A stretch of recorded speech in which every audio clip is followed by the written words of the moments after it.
And one more test to ensure my mic is actually working. Should be this time. We'll see you guys very shortly.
So let's try this again. I have myself on mute, so let's try this again. My name is Jeff Saamanen. I am the founder, co-founder of Twitch Pixel Studios with my wife Natalie. We're sitting over here working on some more Unicorn Detective stuff. You want to say hi? Say hi. Yeah. Yeah. So let me just mute myself on my own stream here. Yeah. So we're here today to do a little bit of a work day. She's working on stuff over here that I can't show you, unfortunately. Some awesome stuff that we have coming down the pipeline. I'm going to be working on our actual trailer that we have up and coming. I want to show off some of the work that we're doing and kind of show you guys where we're at. I have to do a big shout out to our team. They've been working on this for 4 years together, all out of their donated time, whenever they had free time to do so. And they all have contributed so much to building our character turnarounds, our art, our concepts, our full rigs for animation. We have a bunch of environments done. Of course, all of our NFT art, all of our crazy characters for NFTs and all their variations and all the cool props that they have. The dioramas for the NFTs, all the environment parts of the NFT. As well as bringing this whole pilot episode basically to life through story, script, shot lists, script breakdowns, animatics and storyboards, all the way to the full rigs that we're ready to start animating with for this show. So we're really stoked to be here building this with a community on Discord now, so make sure you check out our Discord link at the bottom of the screen. Join up, talk to me, talk to Nat directly, talk to Myke, and really get to know our community, become a part of it, because we're doing something that's long term. We're doing something that has been in development for a long time, and I mean a really long time. And we hope to bring this to life with a community. It's going to be a new way of doing animation. It's not just a typical cartoon. And we do have our main series, which acts like a typical cartoon, but around that, we're building this expanded universe. And that expanded universe features your NFT characters, all these animated shorts about them, with featuring them, that kind of fill out our world and lore around our show. And I can't wait to do that part. It's something me and Natalie always wanted to do in our shows, is find a way to integrate community in new ways with new technology.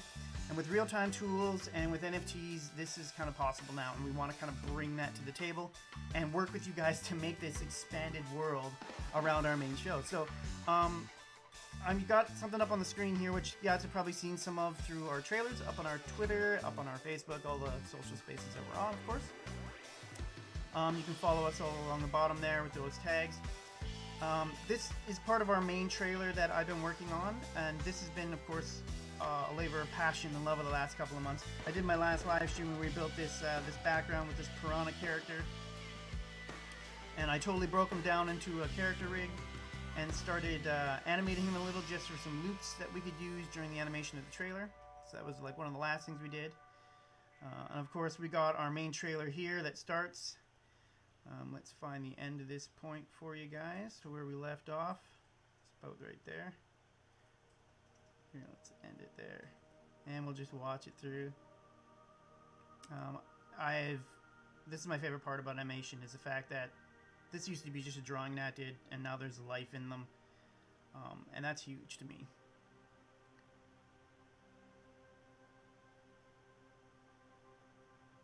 Here, I'll turn the music down a little for you guys. How's that? That should help. Yeah. Some of the music I have is louder than others, and I haven't gone through the list yet and found which ones were the culprits, so turn that down. And I'll even turn my mic up a little louder for you guys. Maybe that will help. I don't know. We'll see. So this is going to play through once on its own, and then we should be able to watch it.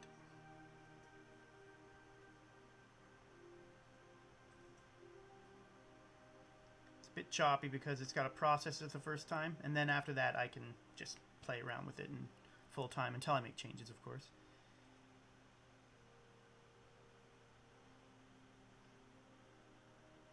And this is the scene I'm going to be working on today. This is the Jew Bridge, as I've been calling it, because it's a bridge and a ridge. Jew Bridge. Jube Ridge. Candies. Wow, it sounds a lot worse when I say it the first way.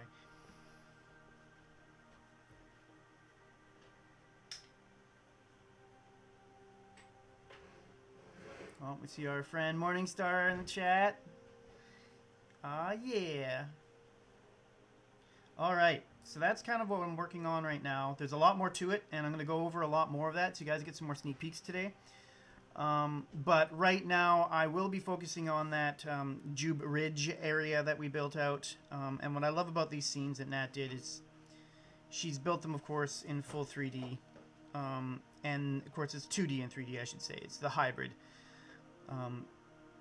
And that allows me to do so much more. So I'm going to be working on doing a bunch of camera shots. I'm going to be working on some animation. I'm going to do a lot of prep in preparation for all the rest of the trailer. And I've got some pre-made animations that I got to start using and working into these scenes because I did them separate before I had the background. So I'll kind of apart that. No. I love that little guy. How. This is fun. Back to my camera view. So this scene itself right here is just literally a flat image. With the character rigs on top of it, but then we got more complicated moving forward. This originally started out as a piece of art I just asked Nat for, but it was so adorable I was like, I have to do something with this, and then it spawned a whole idea for this trailer in my head, and we went into full production just like, let's do it. And it was great. So let's jump back to the beginning a little. I'm going to step you through a bit of the awesome stuff that we have going. So like I said, all of this stuff is that 3D 2D hybrid, and Nat's been working really hard on these backgrounds. So got the fish there. Let me hide the fish. Oh, whatever, the piranha can be there. He can be in every scene. He's kind of like my mascot for this episode. But yeah, she's done a lot of work and learned a lot more using Toon Boom's kind of engine. She used to use things like Photoshop and Illustrator prior to this to do backgrounds, and they were always just flat. So now she's actually learning to work in full 3D. One of the projects she's working on right now is actually a piece she's kind of building as a full 3D object in Toon Boom, which I think is really cool because it's all also hand-drawn by her, which is neat. And these spaces are kind of where we're setting this whole world up, kind of showing you kind of like the grit and the grime of the world everywhere, you know. And, oh yeah, Tegan, welcome! Fish! So long and thanks for all the fish. So, yeah, these backgrounds are rad. Nat has blown me away. She's taken things from my mind and made them a reality. Like, they're pretty spot on to what I originally imagined. And there's even some things I didn't even think of because, of course, she's creative and she puts her own juice into it. And bickety-bam, together we get this. Oh, sorry. And I love being able to zoom in. That's my favorite. And that's just a rough idea of what Unicornotopia kind of looks like in Rainbowopolis, the main city. I can actually give you guys this kind of grand tour.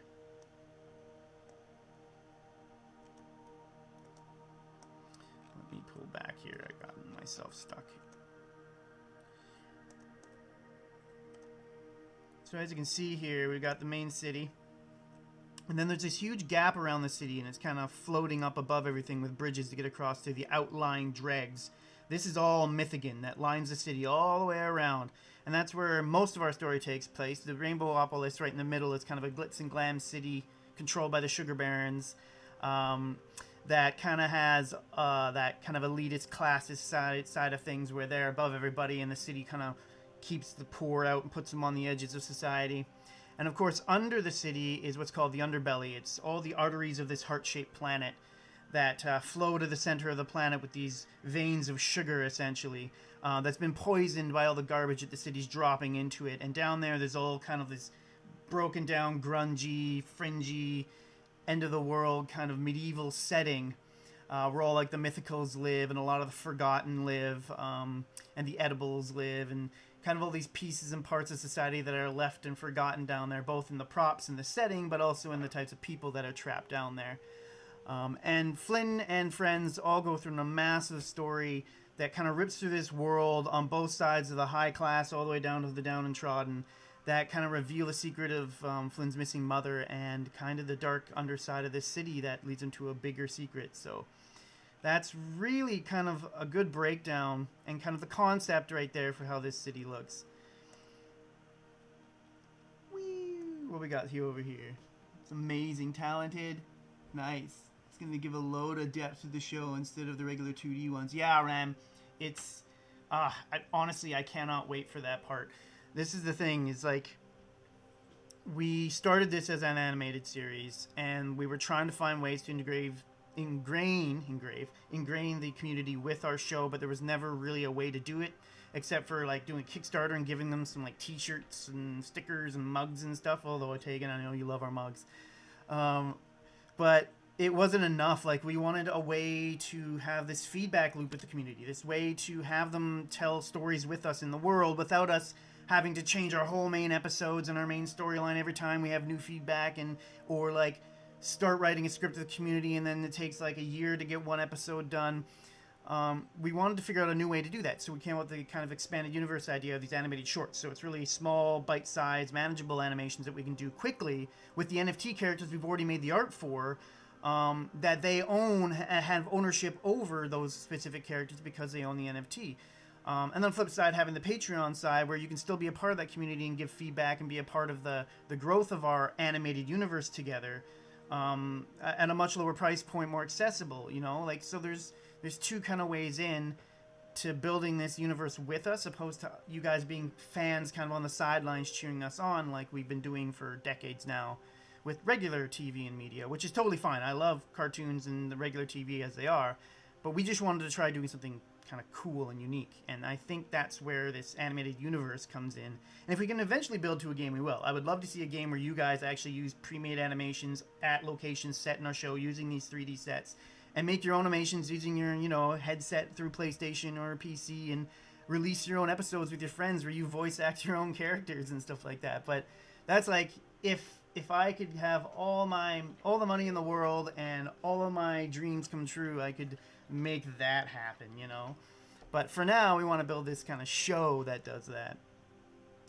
And speaking of that show and these kick-ass sets, Nat's other sets that she'd been working on kind of developed and got just better every time she had more practice in Toon Boom. And so this next one is for a scene at the very end of our trailer, and I cannot wait to show it to everybody. I'm not going to give too much away, but this just turned out to be such a good idea of how even if you're at someone's nice backyard at their house at a kid's birthday party, it's still just gross, graffiti covered in trash. This is what our world is like.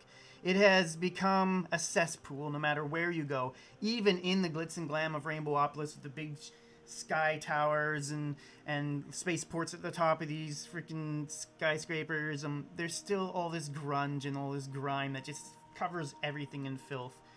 And because a lot of their stuff is candy based and made of candy, there's also like hair and dust that gets stuck to the candy over the years, and you have to pay people to like wash and clean them, and like just so much going on in this crazy world.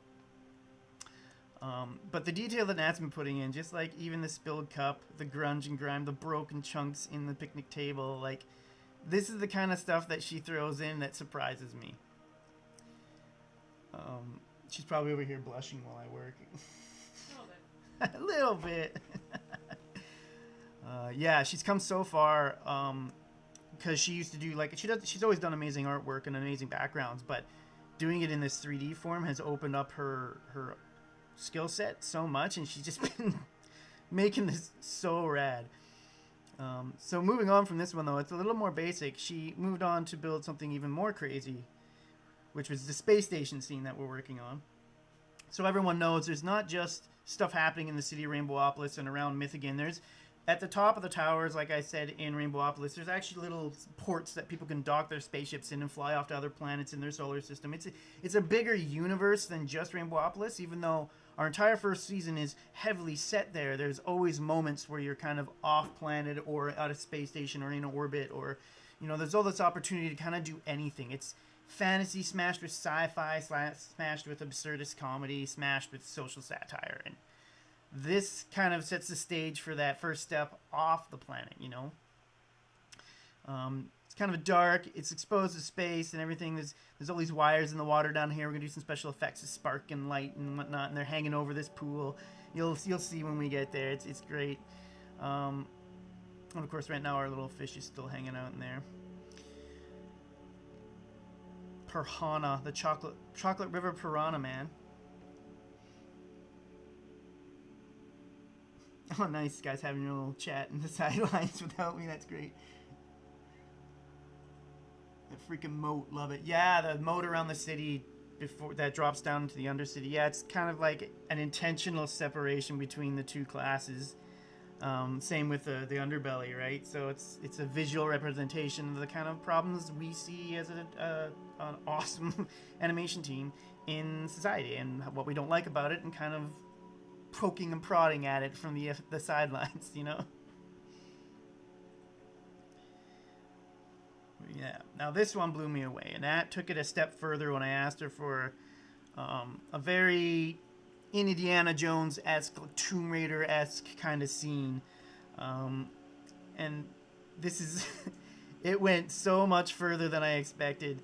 And she started learning how to use a lot more depth of field based on how far apart things are put. And where I can move my camera. So I can do so much more now. When I want to get into these scenes and out of these scenes. You know...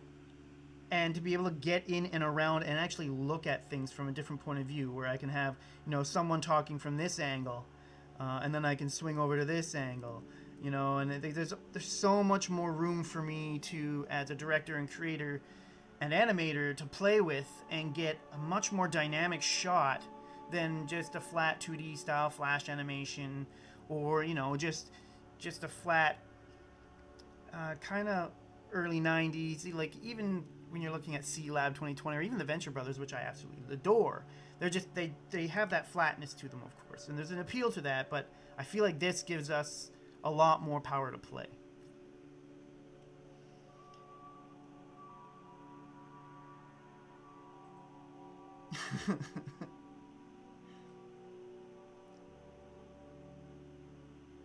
A piranha keychain, yes, I'd be into that. There should be a plan. This is a big chewed wad of gum. I like that. Yeah. I like that. Yeah, totally. Things could be stuck inside. Yeah, and then it's got like a meteorite ring around it, but they're actual gum balls, and they keep crashing the planet and making it more gummified. Yes, totally. Oh, that's a clever idea. I kind of like that. Yeah, go Tegan. Yeah, so this one turned out amazing as well. She put so much detail into it, and she broke it apart really well for me, because in animation you need everything kind of separated by layers so you can get that depth, and I can animate around them and into them, and you know, past them even. And she's just come such a... I can't say enough about it. It's just so blown away. Stop it. And this last scene, which is an important scene to our trailer... Anyone watching this who has an NFT collection or collects NFTs, who loves NFT creators and NFT art, we're looking for other legitimate creator projects who are trying to do something long-term with their community, either helping charity or making a game or something, who want to be featured in our trailer that we're animating right now. We're animating, so get in quick. We want to feature them in this gallery of NFTs that our characters are stuck in. That is kind of set in our world as well. So, and I kind of want to play into that NFT community thing, and really get the NFT community a part of our show on a regular basis, where their art and their NFTs are shown as background, as posters on the wall, or advertisements, or things in our show to say that this is about that NFT community. This is about growing a new world where NFTs are not only more sustainable, cleaner, safer to buy for people because of our payment plan and our crowdfunding payment method, on top of the safer community for people to invest as well as collect. Like, it just needs to be a part of this show, I think, because we're building it with NFTs.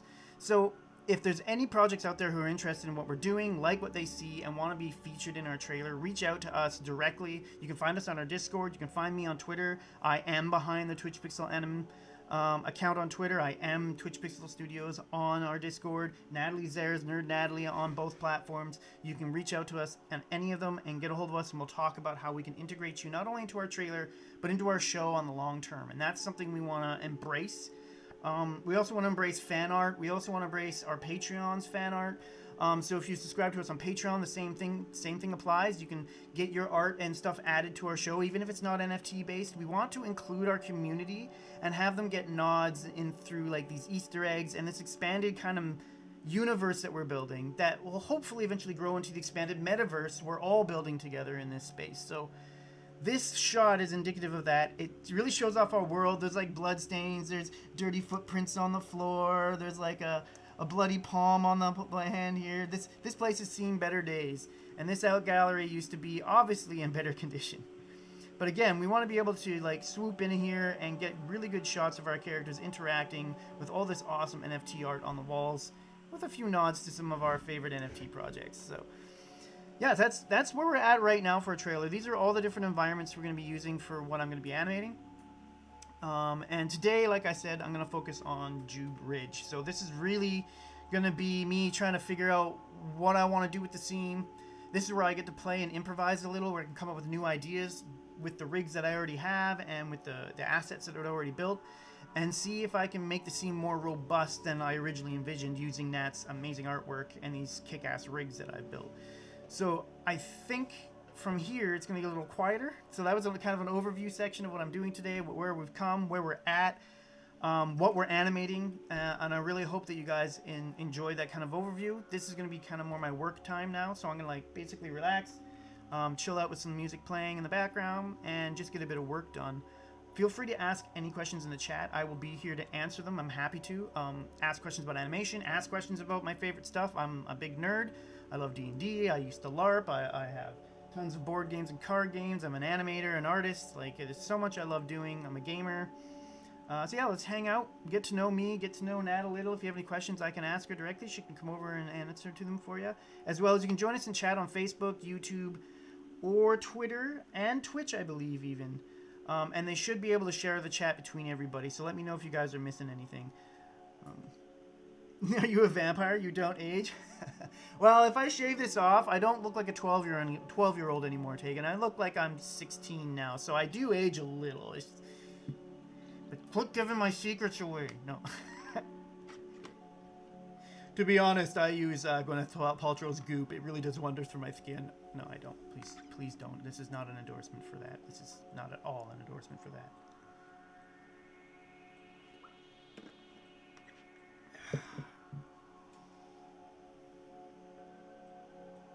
I'm just a high elf? Yes, I am a high elf. Nah, I'd rather be a wood elf. High elves are kind of like nose in the air, you know?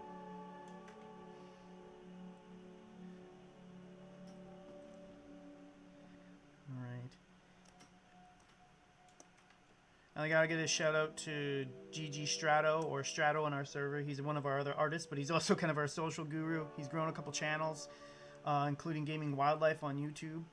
And he suggested that I use Restream with OBS in order to get streaming without technical difficulties, and so far it's been a dream.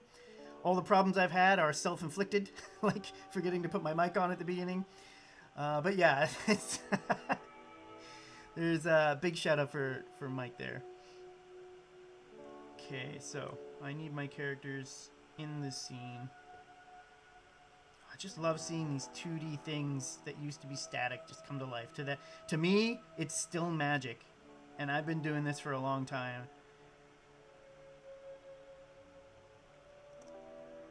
A different perspective of the same shot you see in our teaser trailer I put out. Whoa! God damn it! God damn it! Cornhole's so adorable. Damn it! I can't wait to get my buddy Eric. He's going to be voicing him. He's amazing. His voice is so deep. Eric Arg. Tegan, you know Eric. He used to come out to the deep. Dennis, the peasant, part of the Knights Hecklar, who used to always heckle us on stage. So good. Okay, so I need to find this scene, which I think I start right here. There we go. Now, foolish me, I had done a bunch of work on this scene already and got the characters in place and had them animated with the fish and everything in one of my past live streams, and then realized, oh wait, this was the wrong file. I'm supposed to be working in the final file Matt's giving me of the environment. So I just brought them in again. Their animation is still there. I just got to get them into position.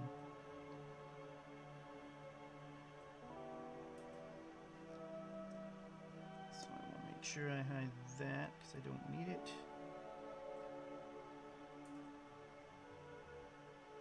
Yes, because that's the set there. So that's actually my main set.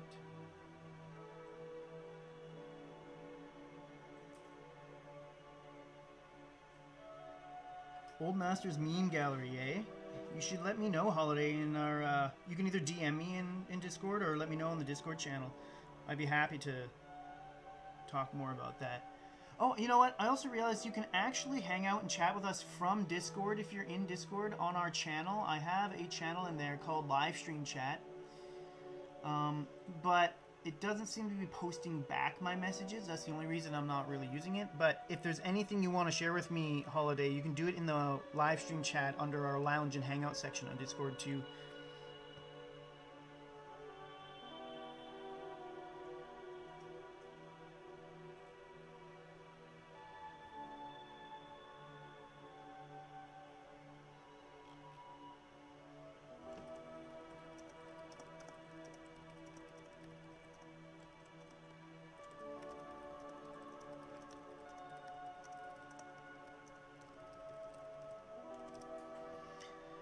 Alright, so with that, sorry, just making sure I'm getting, my streams are still working everywhere. I'm a little paranoid about it now because of how many times I've had issues with the stream.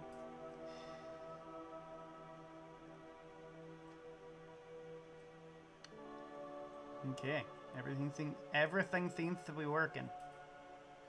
Cool.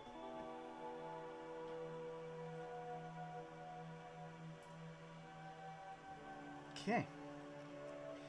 Oh, and I lose Flynn's eye there, so I'll have to work that part out too. Oh no, that's just because I'm in that. Oh, you notice that, in 3D view, sometimes the layers disappear if you're spinning around. Like, if I go back and I spin a bit, there's the parts where Flynn's parts kind of flicker over top of each other. I think it's because their Z-index is so close to one another that it's almost the same depth. I bet you if I set it apart just a little further, that would stop, but you also might get a weird little parallax on their bodies, which might actually look good. Test some animation on that. That might be kind of cool. But yeah, that kind of creepy things disappear and flicker effect. It's not so bad close up though. But it is when you get a little far away. Whoa, Flynn's face. Corn's face flashes on and off in spots. But would it render like that? No, it wouldn't render like that. It's just because I'm in the 3D perspective view. If I go to camera view, it's always perfect. Like you don't have any issues whatsoever.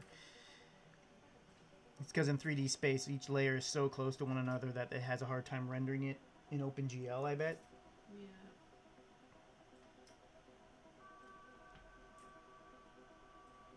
Bye, Hamish! Thank you! Yeah, I get it. You got life things to do. Okay, so I'm going to get these guys grounded in my scene first. That would be the smart thing to do. Open this up. Grab this peg here. First and foremost, they're way too big.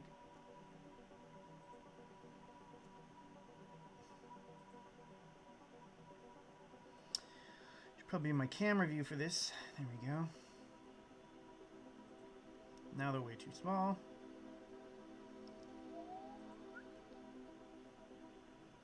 They were walking on that bridge, they'd probably be about that big.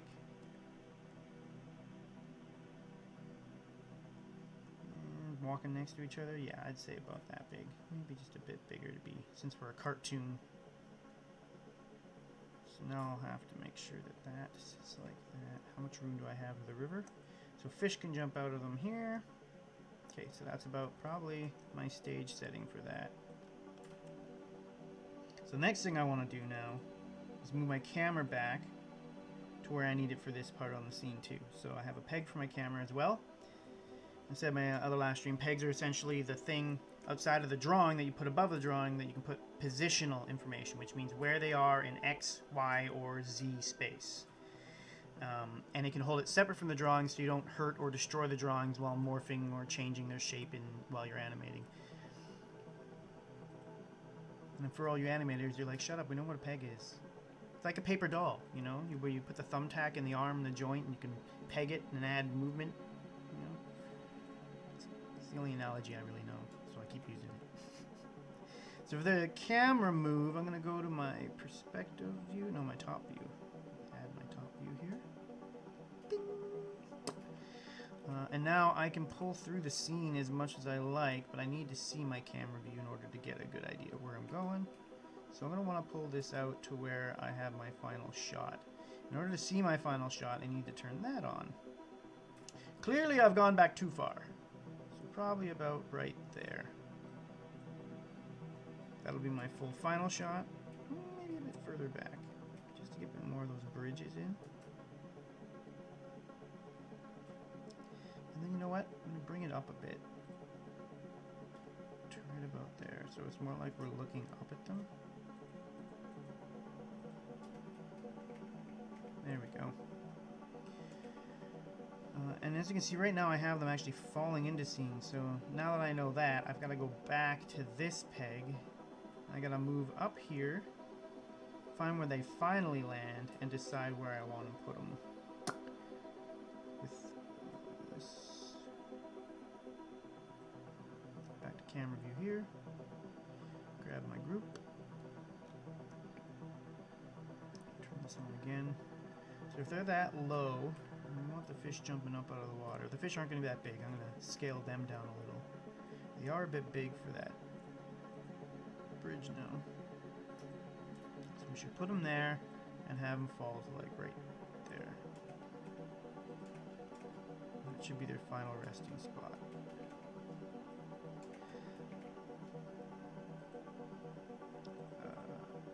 But I didn't want to do it on that peg. There we go. Now I want to pull this back to the beginning so I know their starting spot. So now they fall into scene. There we go.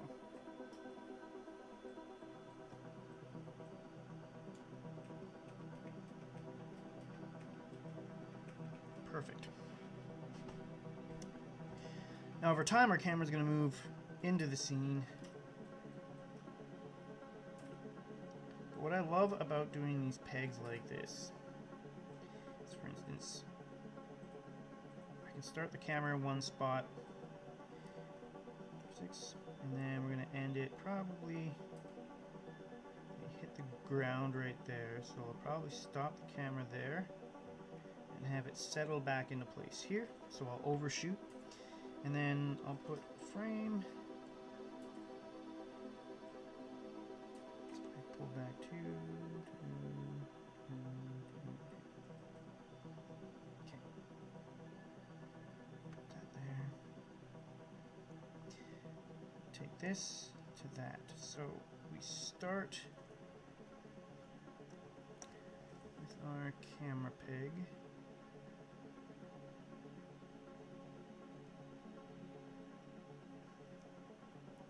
We move in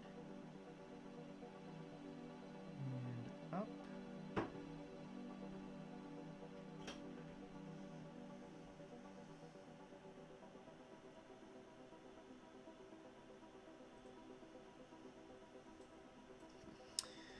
So I might even want to be closer and up more.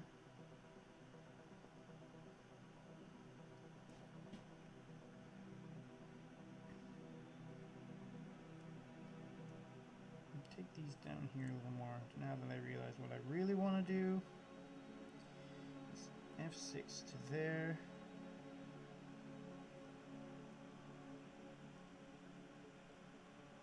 It's back even further for now. And what I want to do is go from here and follow them down. Goosh. A little further than I need to. And then back up again.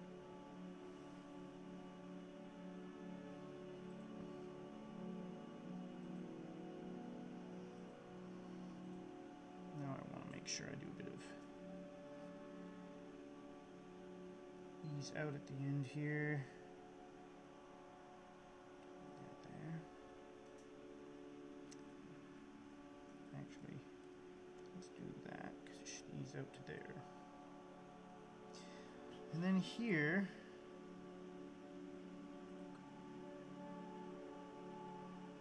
I'm going to pull one of these.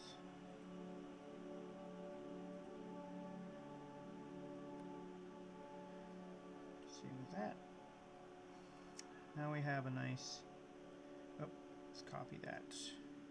Move this back one, paste that there. So our starting point is always right there.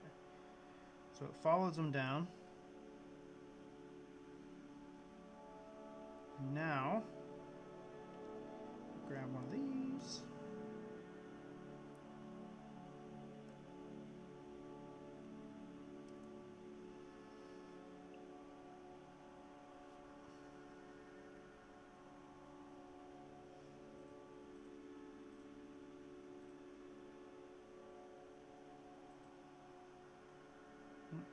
Forgot to change that to what I want, which is more.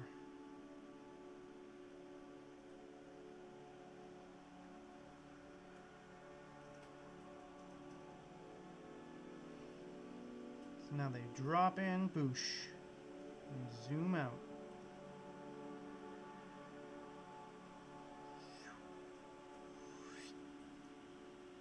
Yeah, boosh.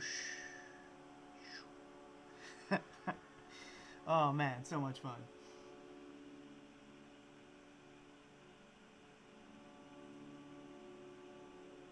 I would love to talk to them, Holiday, about some collaboration. Like, if we can, we're looking for awesome teams that have a decent community of people who are passionate about projects, that want to work with us as well, and collect our NFTs or support us on Patreon or join our community and just help out getting our name out there. We're very grassroots, like I said. We don't really have massive marketing budgets to throw around at people. For some of these places are asking like a small house worth of money for promotion. So we're trying to do things as grassroots as possible. I think it's in our advantage a little too, because we're doing that 90-day window campaign, kind of like Kickstarter, where you like buy NFTs. You can return your NFTs if any point during that 90 days you don't think we're actually doing what we say we're doing, which of course we will be. So there's kind of like that security for supporters. And I think the secondary part to that is that we're trying to do a long-term project here. So it's slowly going to grow over time. We're going to grow it together. And the more that we grow it together, the more value we drive for everybody involved. So I think that's kind of the next step, is get this trailer done, get it out, get it in front of people. And that's kind of what we want to do with this collab thing. So I think we can show other people in other communities who already have awesome NFT communities that, hey, we're not just an NFT thing, we're an animated series, and we want to work with the NFTs you already own in our show, because, well, that's the whole point of this metaverse, right? Why don't we start share and share alike, right?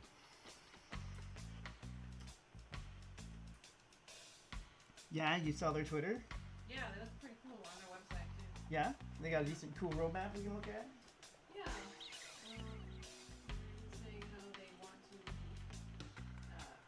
free digital art projects to support and raise communities that early work their galleries. Oh, cool. That's neat. They're gonna donate stuff. Yeah, I mean, we want to donate some of our budget to that anyways. We want to donate a portion of our budget that we earn off of what we do back into supporting other NFT communities, whether it be by purchasing their NFTs directly, or more importantly to me, sharing our community with them, no strings attached, because it should be about growing our community, not about making money off people trying to grow community. And that's where I want to help. And the only way to do that is just to do it a better way yourself. Realistically, is like everyone else is just going to keep shilling. Let's do this grassroots. Let's do this by talking and engaging with people and including people, I think. And I hope that this project is one of them, because they look like they are. It's a good idea too, the meme community. Yeah. Meme gallery. Yeah, but I mean like tapping into that meme community, I mean. Alright, so I got my characters coming in and zooming back. There's some work on the background I'll have to do. As you can see our ground plane. But actually, now that I think about it, I did already want to change that, as I did in one of my previous videos. This is supposed to be a wider river anyway, so what I ended up doing is scaling it up. Oh no, I didn't want to scale it. I wanted to go one direction. There we go. No, just width-wise, please.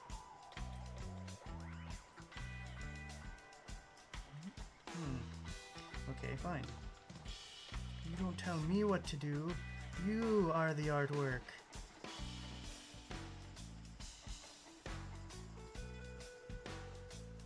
Okay, so now I need to see what I'm doing. There we go. Yeah, I just wanted to make this bigger. Oh, that's too big.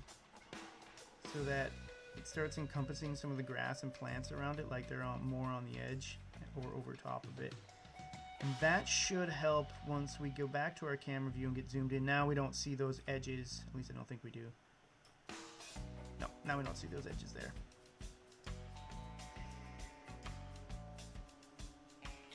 Yeah, so it drops them into frame and zooms back to show them hanging there.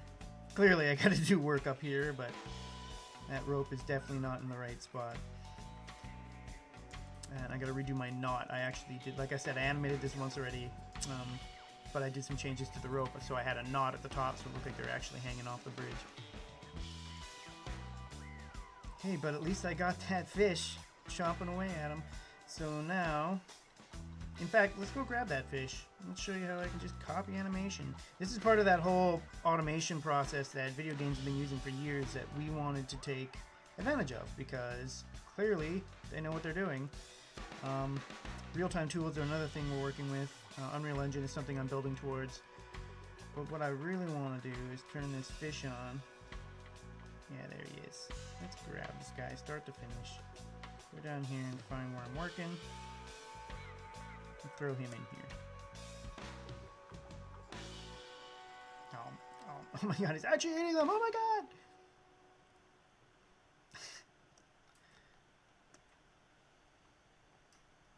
Maybe they should be giant piranha. Yeah. Why? Chocolate River? Giant Chocolate River piranha? There you go. That's exactly the point of our show, is you should always be looking at characters and the places and being like, why? Because it's absurd. That's why. Get back to my node view here. Make sure I don't select that.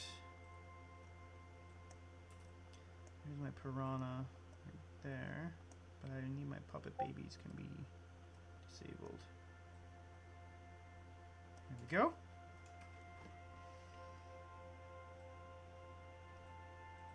Awesome. Thank you, Holiday.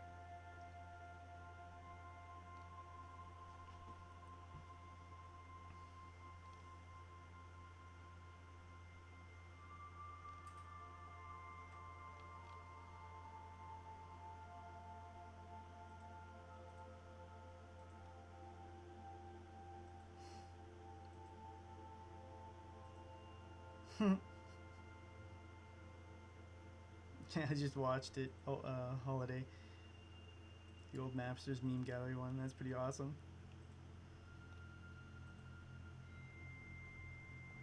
Yeah, I like that. Right? Okay. Back to this, so I'm not wasting anyone's time. I know you guys are eager to see more. So I got this guy. He's got bones on him still, I think, right? Pretty sure he does. Yeah, there they are.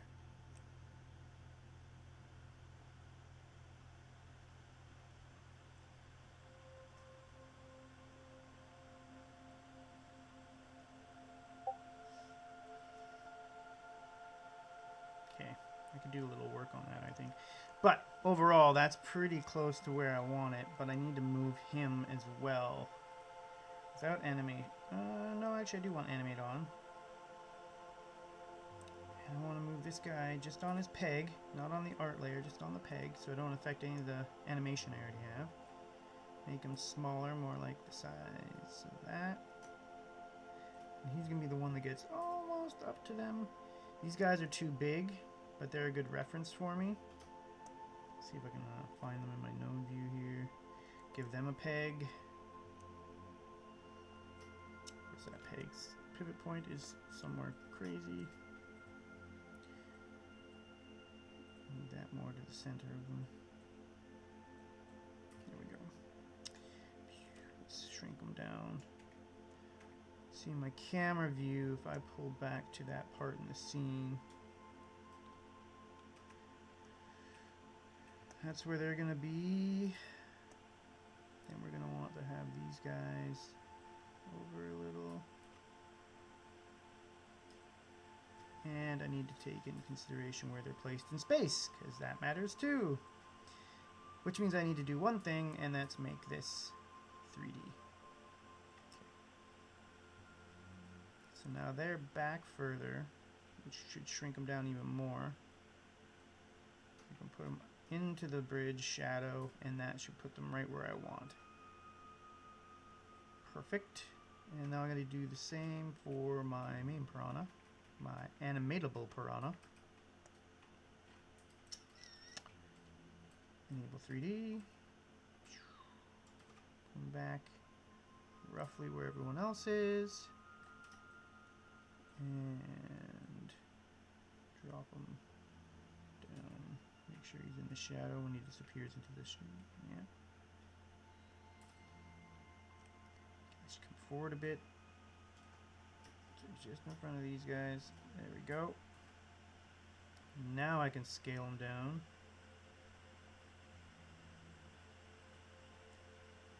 Oops. I want to go up. Shift B. Piranha peg, okay. Just to get him to match this guy closely. Maybe a bit bigger because he's the more animated guy. There we go. Alright, so he's positioned, so I'm actually going to go to this art layer, and I'm going to, actually I'm going to duplicate my art layer just to be safe. And then I'm going to delete this fish underneath. There we go. Make sure I drag that to there.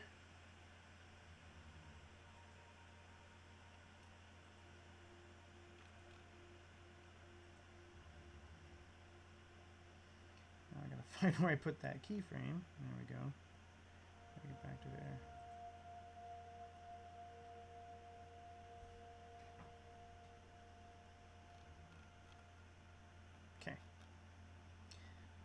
Collapse everything back down so I don't get overwhelmed here because there's a lot going on. Leave my camera layer out. Zoom back, pull in. Let's just have a quick watch of what I got so far. It's not much, but that's how the animation game goes. Boo! Guess I could start it closer to the beginning, right? Yeah, I should start right there.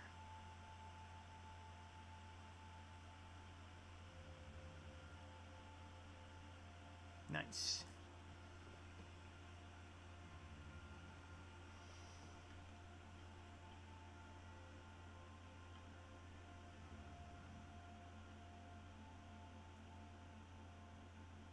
Holistic is a great word. Dirk Gently's Holistic Detective Agency. One of my favorites. Douglas Adams is like my hero. Hitchhiker's Guide to the Galaxy for the Rin. All iterations, I love them all, especially the radio show because it goes on way longer than anything else, and it's voice acted, radio acted by the original cast of the BBC live action series of Hitchhiker's Guide. So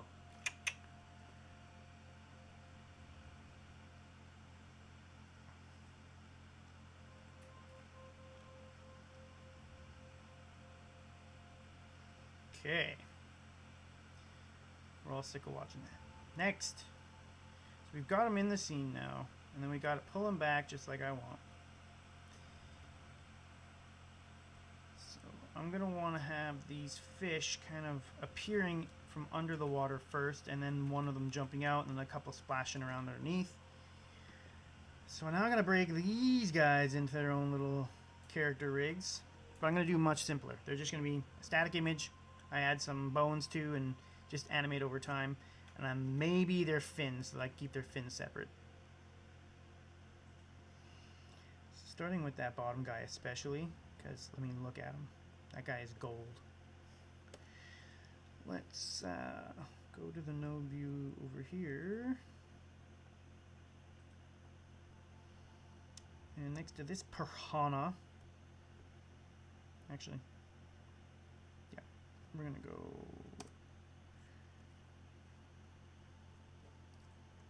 piranha 2.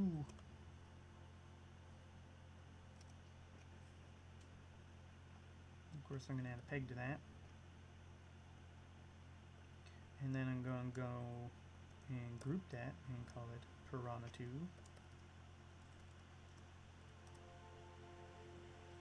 And that itself gets a peg. That peg gets connected to the seam peg. And plugged in down here. And I'm ready to go. Paste him in here. And now I've got him on a separate layer.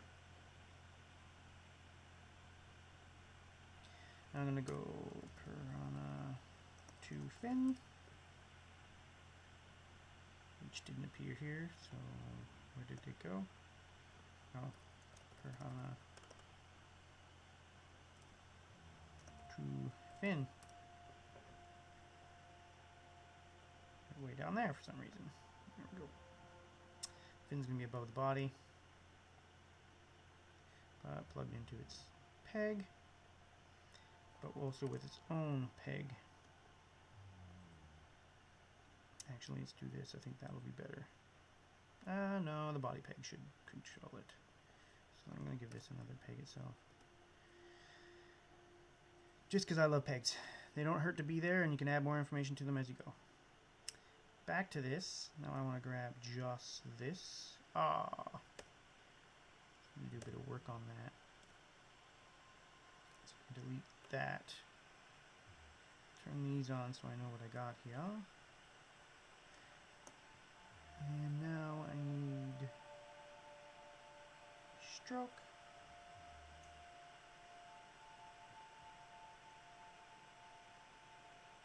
Yes, I know.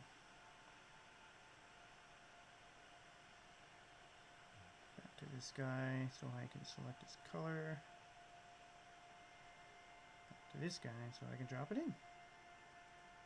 Okay. That fin is now its own thing.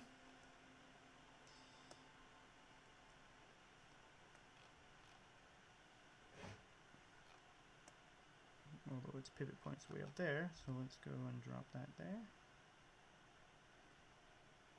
There we go. And one last thing I always do, this little option called, bring it up. Apply embedded pivot on parent peg, which means wherever I put the pivot point on the drawing, its peg will get by default. So now I can always pivot the peg right on that spot. And as we can see, we still have the fin underneath, so I gotta go and delete that mother. Let's bring that to the front.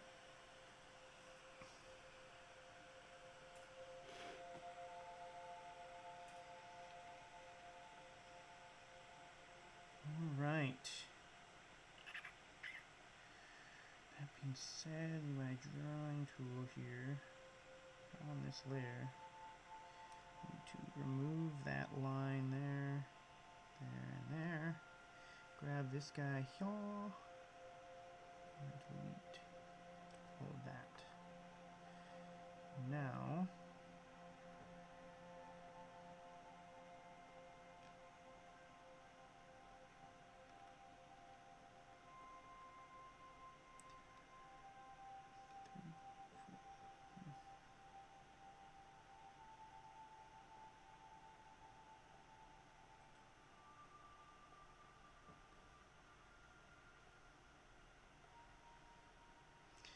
alright, let's take,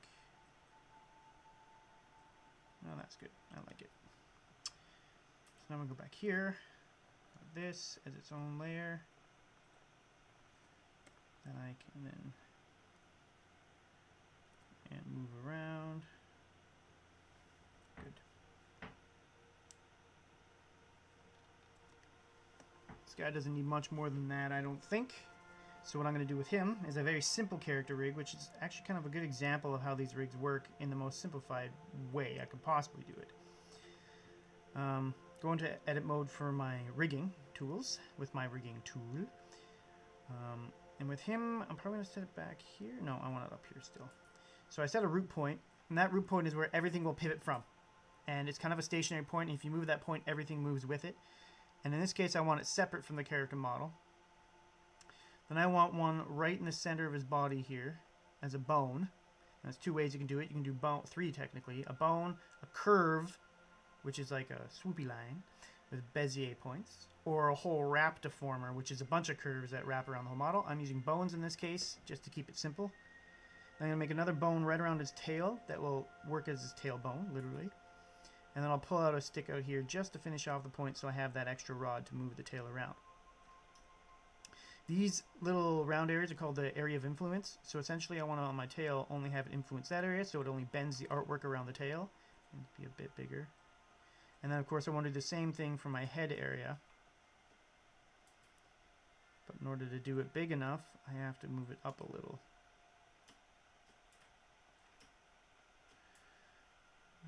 That might be too big, but pretty good. I'm going to bring it right about there. Oh, I added an extra bone I didn't need by mistake. Right about there. And I can move it more like that.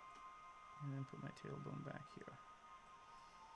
And again, just like the other fish now, I should be able to wag his tail. I should be able to like squish his body around. Ah, you see the problem I'm having now is that I didn't get the zone of influence in enough. So, in this case, does it look like I have an extra bone there? Oh, because I do have an extra bone there. Don't I? Deformation composite. Nope, that's not the bone I want. I think I gotta delete that bone. Yeah, there we go. So that's definitely the right way to do it. So I should have, I don't need this in there. Bone 1, or bone 2, which is at the end. Bone 1, which is in the middle. And our root bone, which is right there. Okay, so that actually fixes my scale thing at the top. I accidentally clicked instead of dragged, and it created an extra hidden bone.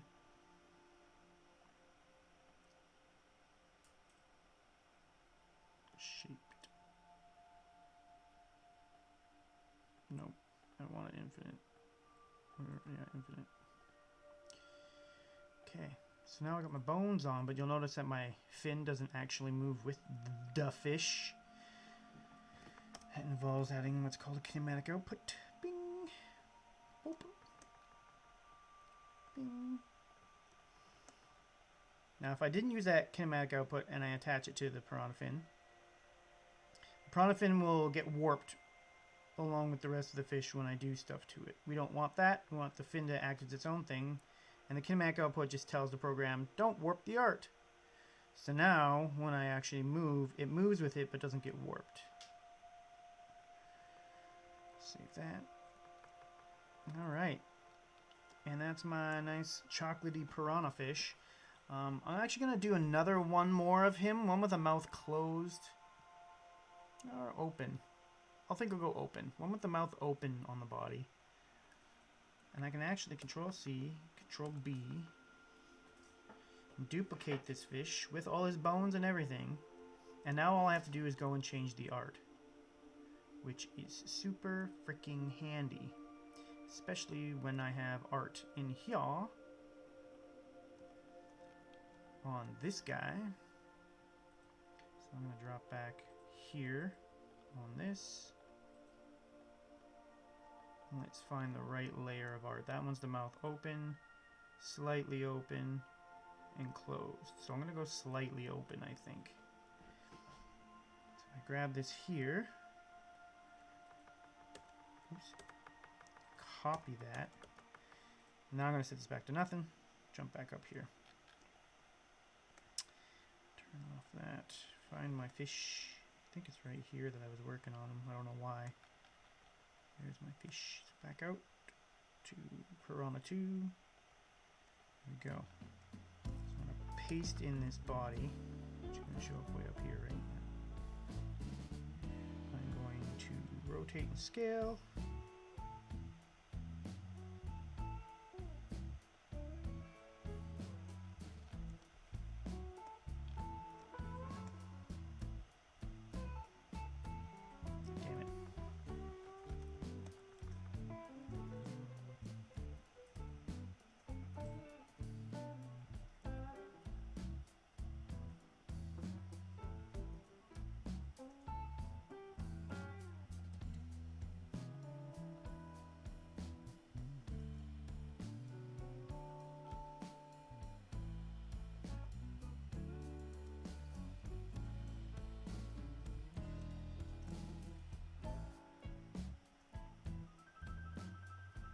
Get it roughly where I want it. Pull that out. do, however, like the chocolate, and I need the eyes and stuff still.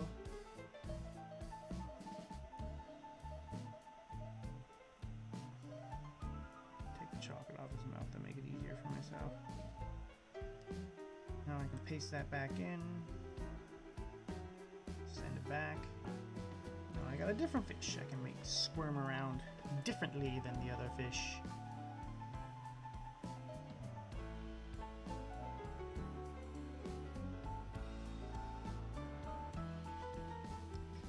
Pop back. There we go. Woo! Whoops. Right. He is a different fish.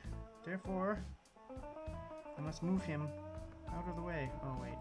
I have to do it with his... Okay, so let me turn off animation for a second. So I can grab one of these guys and just move him out of the way.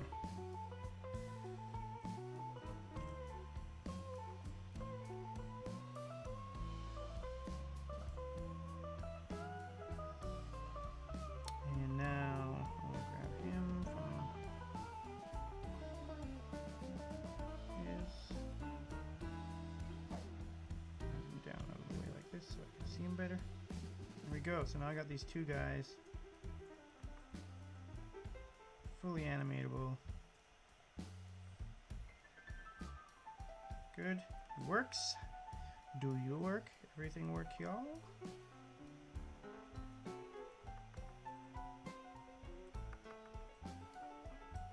Good.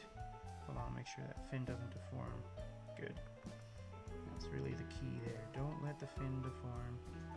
But you can still move it. Like, even if I put it over here, it'll still move with this bone. What?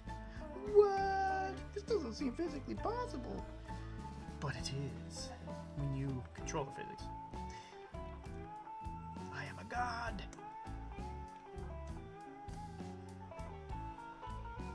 Okay.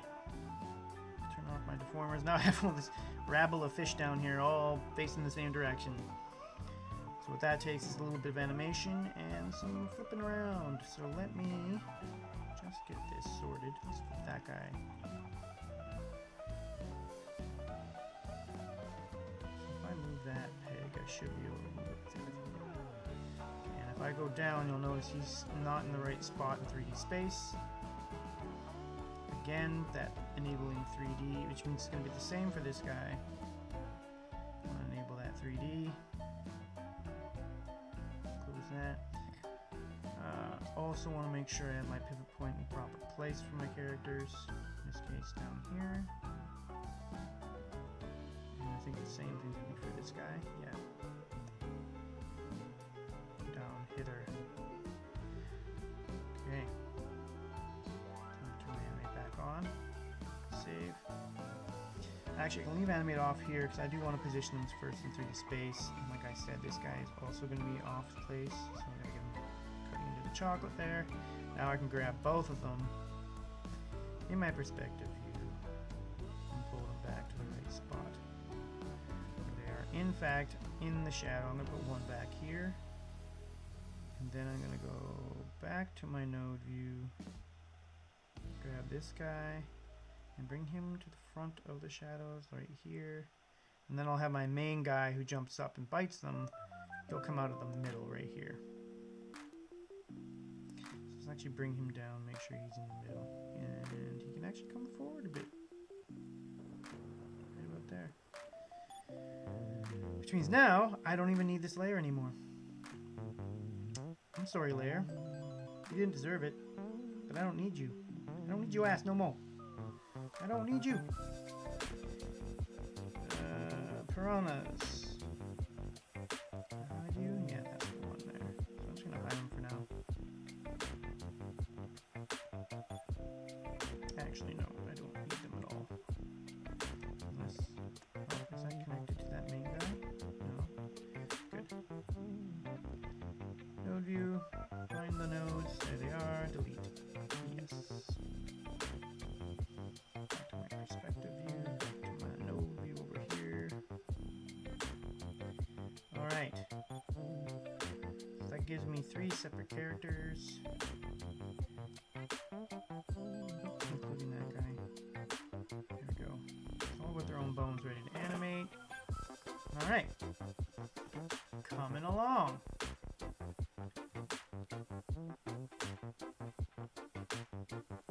Whoa.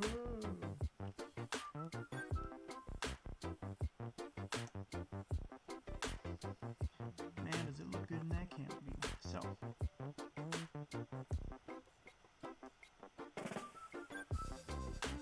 A lot of time I like to just watch my animation over and over again. It's whimsical.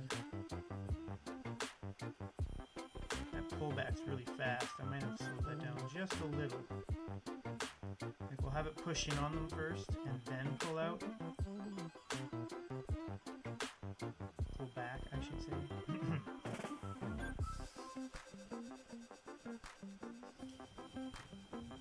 So right here, I do want it to pull back like that. So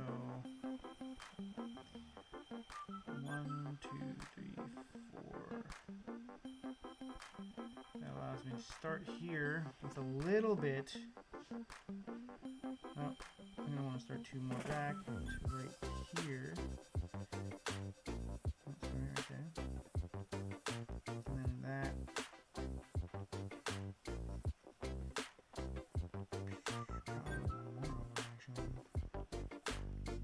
So for this, I'm gonna grab my camera in perspective view.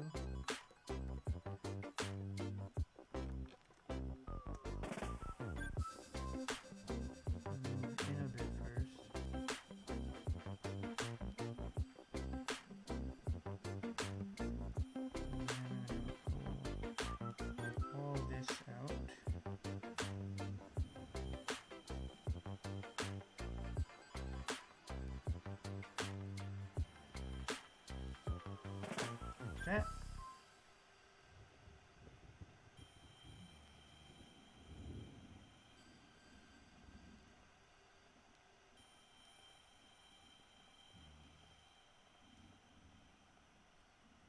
Now we should have a nice lead in first. Oh no, it didn't work. Oh, because I didn't actually push it in first. Oh no, because I have... I'm going to laugh about this in a second. I didn't turn animate on. This little button down here, I have to turn on animation to make keyframes retain their new information. Okay, so we have it pull back from there forward. So that's where I want it to be, and then it settles out, so I get rid of that one.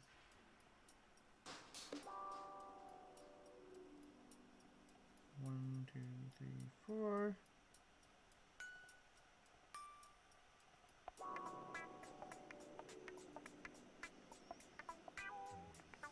That has to move in towards them a bit. And then immediately shoot out.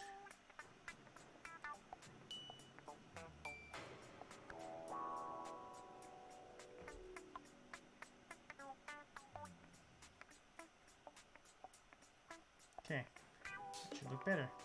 Stop that there. Save. Back over here.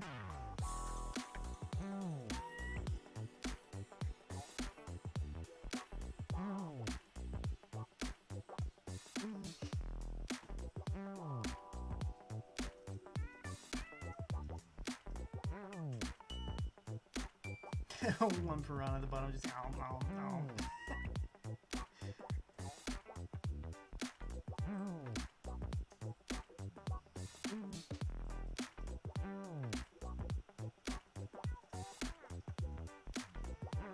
Looks so good.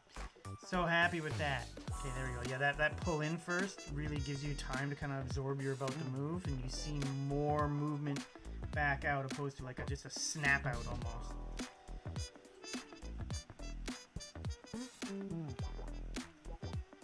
Alright.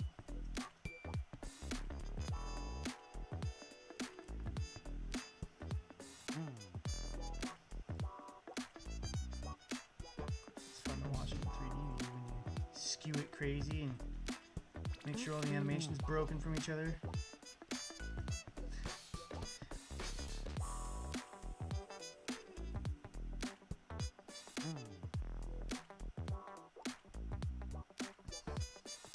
They're so adorable. I love how angry Cornelius looks.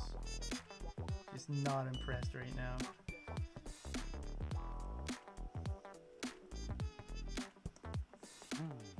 He's super cute. It's one of my faves. Alright, so that's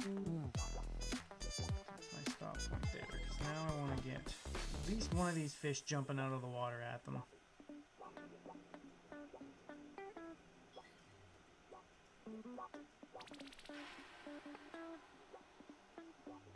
Of course, we want the one that can chomp at them.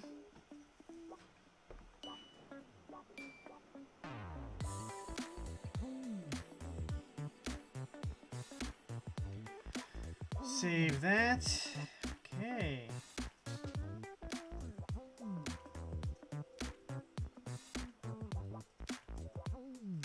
For this guy, I want to start him lower.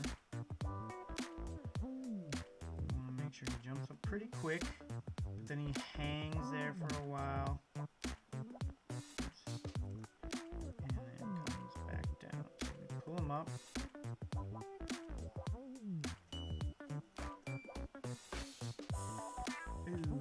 Okay, F5. There we go. That's why I wasn't paying. So he jumps up, and then he goes a little. Let's extend him all the way through the scene, please, Jeff. There we go. So he goes up, and then once he gets here, he's gonna hold here for a bit, getting just a little bit higher until he drops back down again. Okay. Gives me a really, really, really rough animation.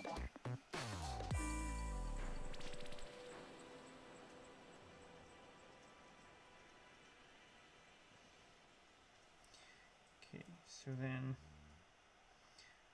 around this guy and this guy. So this guy needs to come first up like that. This guy needs to pull back a bit like that.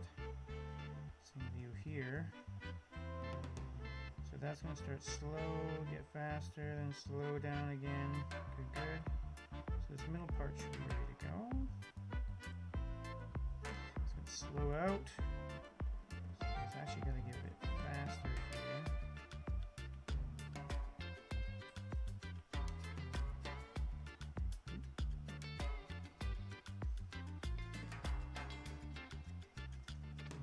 And then he's going to have to turn and sploosh. But I'll do a lot of that on my actual deformer. This is just to get the initial motion up, hang, and drop back down. And I think that hang actually needs to be a bit longer. Probably 204 frames. Just to really feel 1, 2, like a long hang sesh. So let's just start there.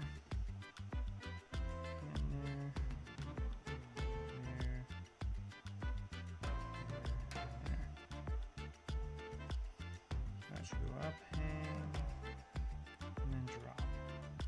And this should also go backwards like that.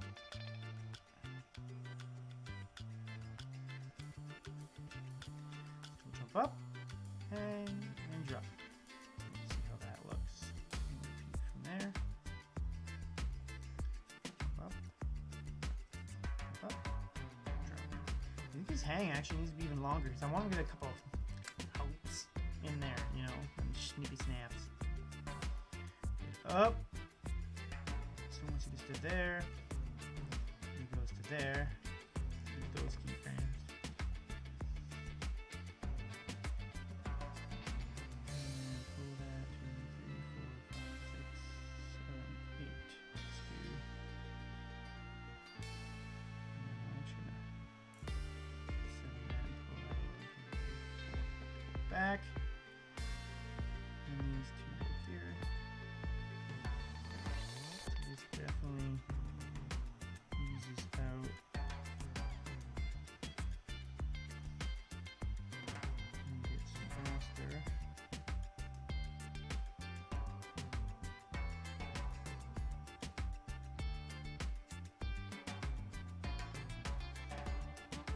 This has to really ease out.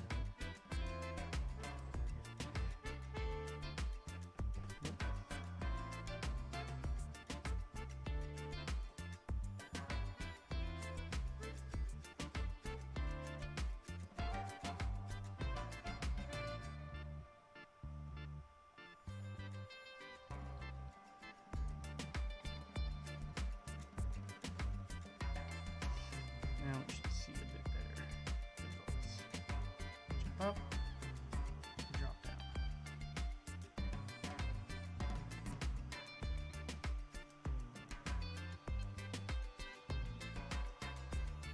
Yeah, use a little work. I think a lot of it will come through with him jumping up and turning and then diving back down.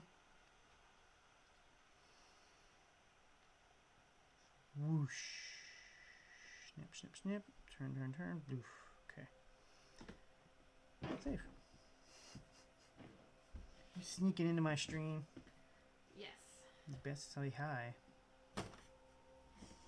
Hello, everyone.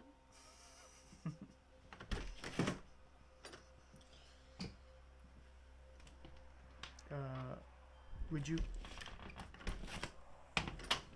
put some coffee on? Thank you. Coffee. Sweet. We have some of this rad coffee straight out of Panama in Boquete, town we're looking to move to in Panama. And it's made by this YouTube channel called Nomadic Movement. They are amazing. Jordan and Kaylee have been traveling all around South America in their small bus, and then finally bought a piece of land in Panama and have been building this small little community on their land of small houses. They've got goats and dogs and chickens and everything now, and then just had their baby. And they also grow their own, roast their own, and make their own coffee. They've just started growing. They mainly work with all local farmers from around Boquete, helping them get a leg up and get distribution out to the United States through their Nomadic Movement coffee. But it is such good coffee. This is the geisha belt of coffee, and the geisha coffee is some of the most expensive, most delicious coffee ever. So Nat's going to go make some of that coffee right now. But yeah, you should definitely check out the YouTube channel, Nomadic Movement. They've been around for several years, and you can watch everything from them traveling around South America to them like buying this land, going through the real estate agent, then building on it and building their first small home, putting their bus on it permanently. Like, it's really interesting, and there's a lot to watch. But they're a big inspiration for us. We know them pretty well. They're pretty decent human beings, and all around deserve a good shout out. And now I'm going to get some of that coffee. Okay. So I got them jumping up and out. Whoosh. So let's get that snippy snap in. Now that's pretty easy because we know we already have that animation done. And that's done up here already. So we just want to find the drawing layer for that guy.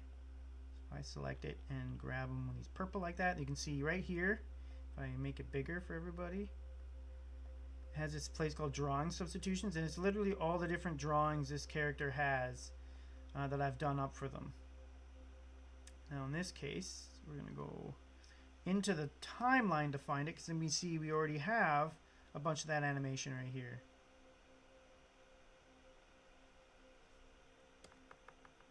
And we're going to bring that animation down here.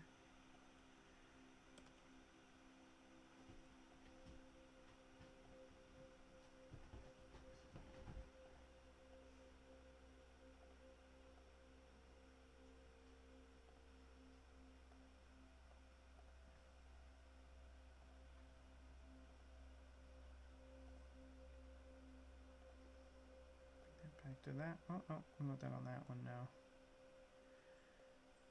And then grab those and repeat them. Repeat them. Repeat them. Repeat them. And repeat them.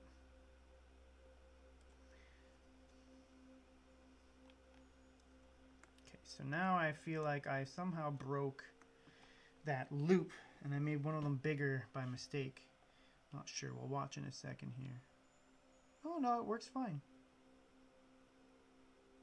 Okay, so now we have this piranha jumping out of the water and snapping at them. How very Pac-Man-like in a very perfect straight line. So not great, not terrible. Definitely needs some work. Sure I collapse this again, select all of this, and make sure I turn that off. Now I shouldn't see any in-betweens. Good.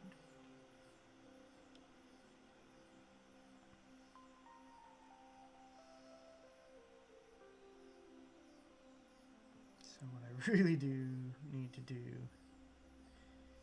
grab this and drag it back to here. All the way back to the beginning, in fact. So that he remains hidden under the water until I need him.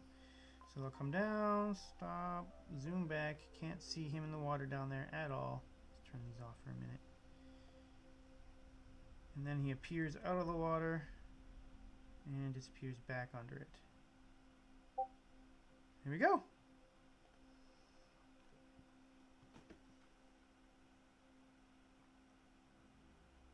Flopped onto its back. See now, since it's a 2D flat image and I'm not building full turnaround rigs, you can't get them to turn like that unless I did like a loop and he just falls back into the water. And that was kind of what I'm intending to do. I'm actually going to offset him one way, Tegan, and then have him loop up and end in a different spot over here, more offset this way. But you start with your root animation up and down, and I can just keep adding pegs to that and adding more animations, starting them in different places without destroying the previous animation I did. And this is the power of Toon Boom Harmony, is that kind of layered animation that you can do with this parent-child hierarchy of drawings and pegs and all that crazy stuff. And if they were going to appear in lots of episodes, of course I'd do them as a full 360 turnaround rig. But just for the trailer, we just want to do something nice and simple that gets the point across.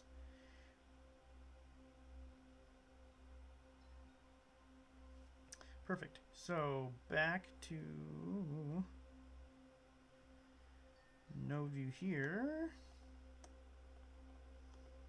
Let's get in here on that piranha. All right, buddy. We got you going up. We got you snipping.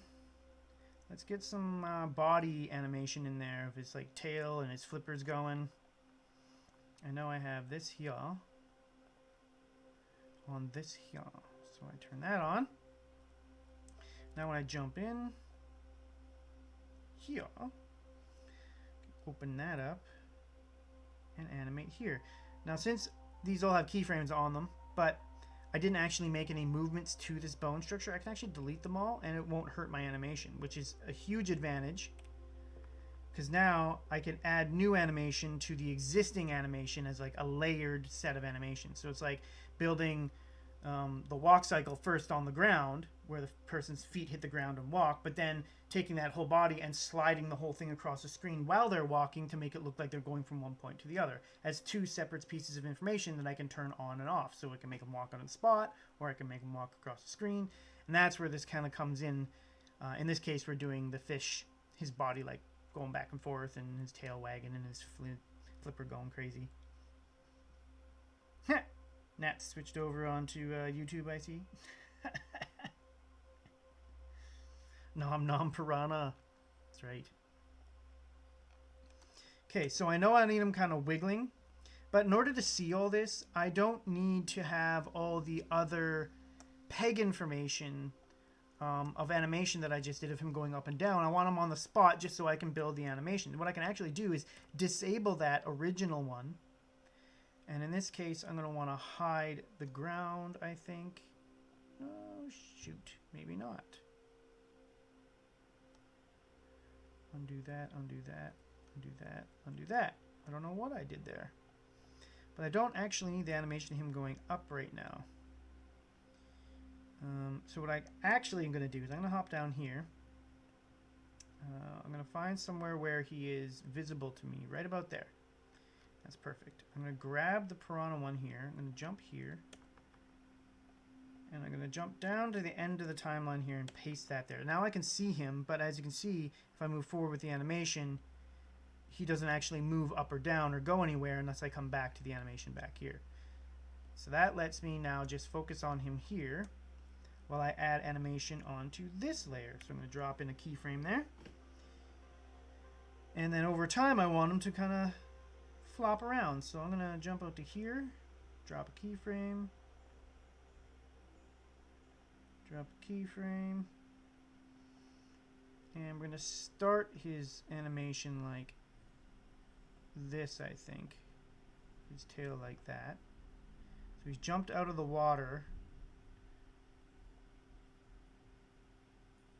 I'm going to do that, I think. And then we want him to go to here, where now he's kind of gone the other way.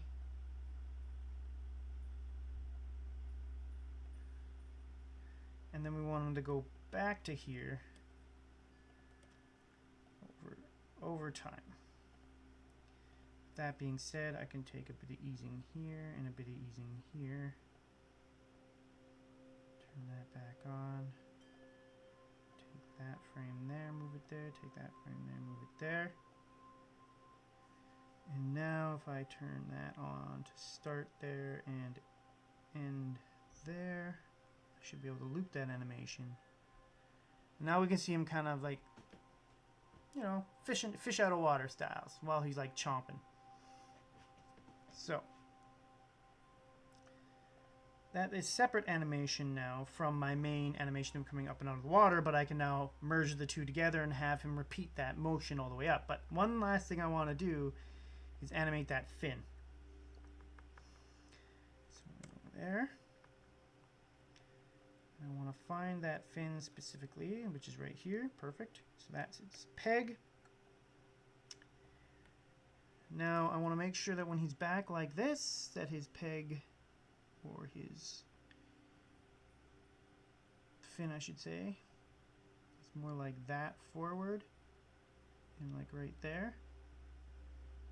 And when it's back here, I want to take it more down back like that and back to here. Copy that from there to here. And then do the exact same thing.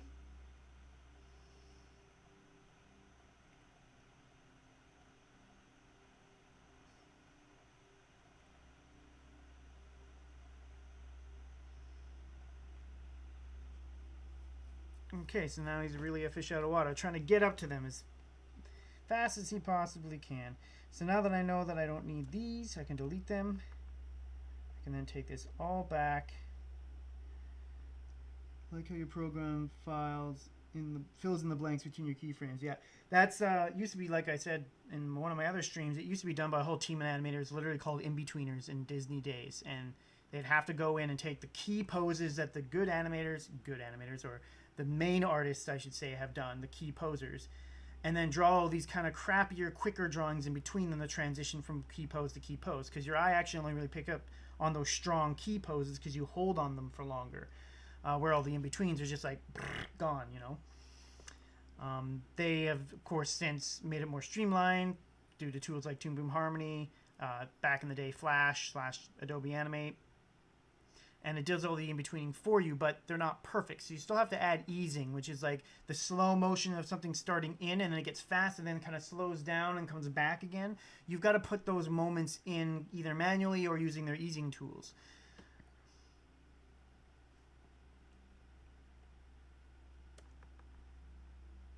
Now I need that to there. That should allow me to paste that. So now what I'm doing is I'm taking that new animation I just did, and I'm just looping it, essentially. Don't need these last two. Yeah, a lot of work goes into it. Like, people think, oh, just, you know, slap a character up and put some animation on them.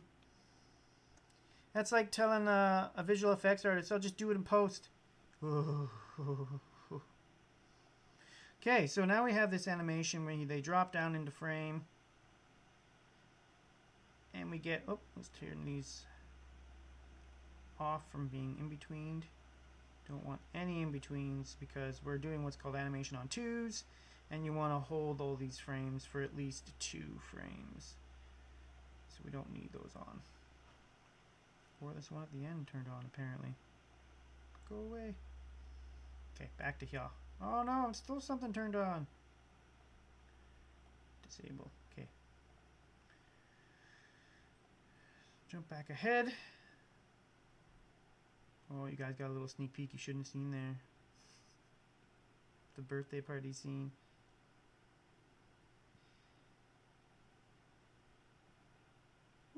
Okay, that's where we're starting. So we come back to here, right there. Start.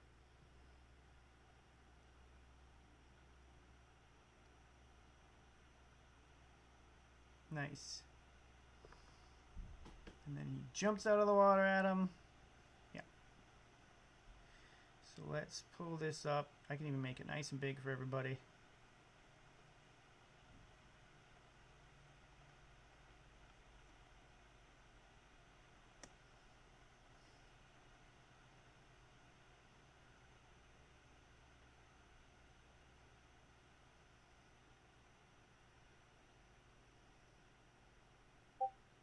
Nice. Of course you did. Of course you saw it.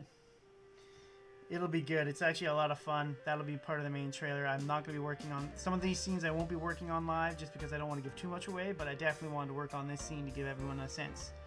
Kind of as a continuation to the last time I worked on it when I showed how to rig the character and everything like that. Oh my god. This is coming together nicely. Whoosh. Nice. Alright.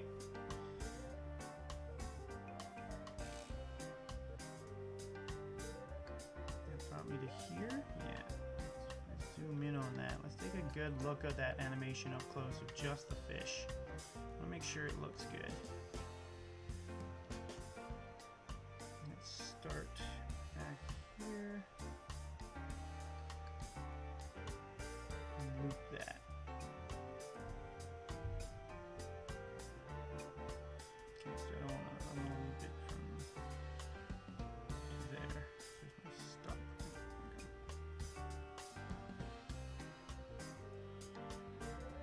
But now he really looks like he's trying to get up there, you know? So now we just got to get a good arc and kind of a fall back down into the water.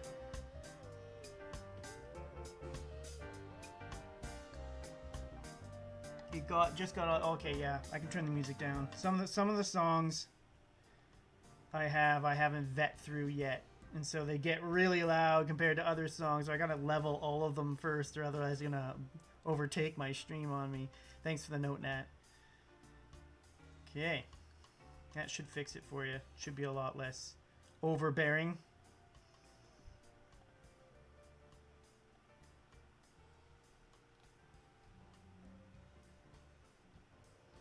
Okay, so let's pop my timeline back up here, pull out my node view and my tools panel, drag that over. So we've got a pretty decent animation going now. Now I just want to finish it off with those bones we put on to get a really good animation. Okay, so back to this, I want to go to O. So I'm going to select that bone specifically and go O. And it brings me specifically to the bone, and all the bones that are connected to it are open, which means any animation I apply to this bone now won't affect the bones underneath. If I closed this group like this, then any animation I add goes to that bone and every bone beneath. So in this case, I don't want that. I just want that main bone to animate. And I can actually go into that main bone's timeline and remove all these frames, because technically I haven't animated anything on that bone yet. So all I have is this basic starting position. And now what I'm going to do is animate it over time, starting a little offset screen, kind of up into an arc, and then back down as the fish starts falling. So I'm going to start him over here. He's going to get out of the water and come to right about here. And then we're going to want to have him come back down around like this, probably like that, over here.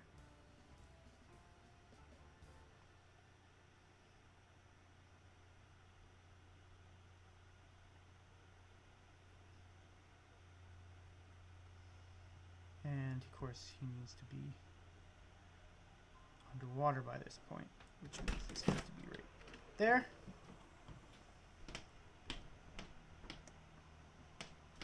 Coffee's ready. Ooh. You can make it, or you want me to make it? If you don't mind making it, just so I don't have to go on a break from the stream. So it comes out of the water now, misses them, and then drops back down. Doesn't look great. Definitely needs some work. So what he actually needs to do is come straight up and not turn until he gets closer. So really what I want to do is have him more like that and higher up. So, and then starting here, getting to here. Let's turn on our onion skin so I can see where he is. I want to make sure he starts coming this way.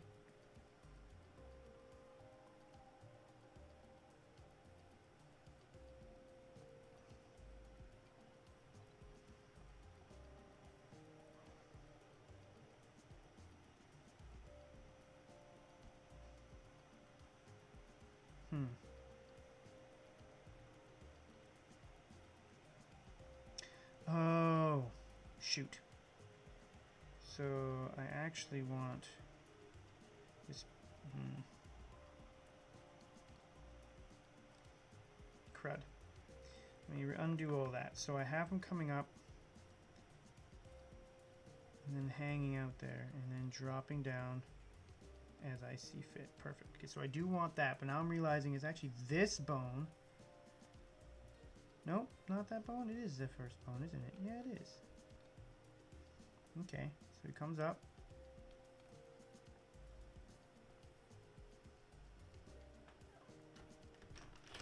And then once he's here, we want him to start turning. Thank you. But make sure that he's up like that.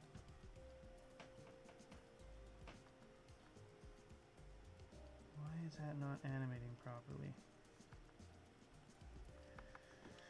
Oh, sweet, sweet coffee. I'll figure it out with some coffee.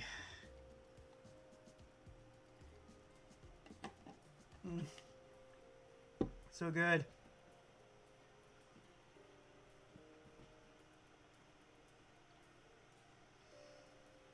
Okay, so yeah, that's not supposed to happen. So I'm gonna take that, like that, and then I'm gonna hand animate this the way I want it.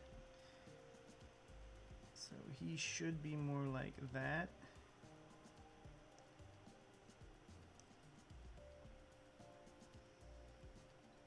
And then from there, he should be more like that.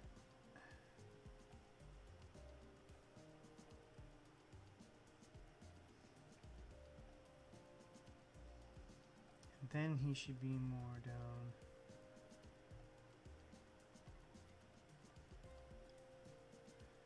like that. I don't care what's next, I only care what's last. Okay, so now we should have him jumping up and out of the water from one side and then turning. See how I get a much smoother animation there now by hand animating it? That's because sometimes the in-betweening, like I said earlier, doesn't quite work the way you expect. So you still got to go back and do a bunch of hand kind of key poses for each individual transition, which isn't as hard to do since you have these bones.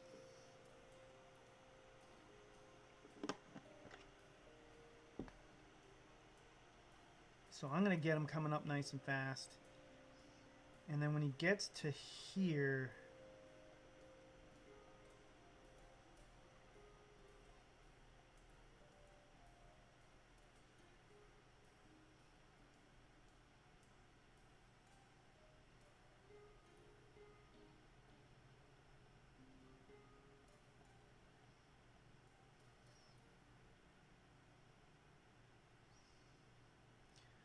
sploosh.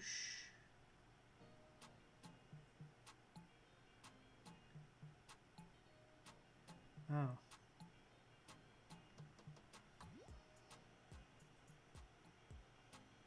So I've overthunk this. I did.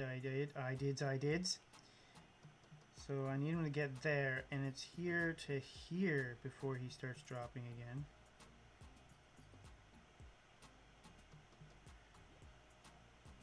So F6 to there is where I really want him to go. And from that, I'll want to make him go like this, but up here.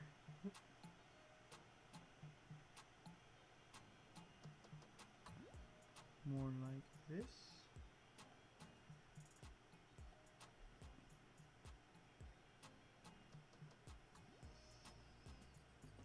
And then once he's here, he should be more down like this.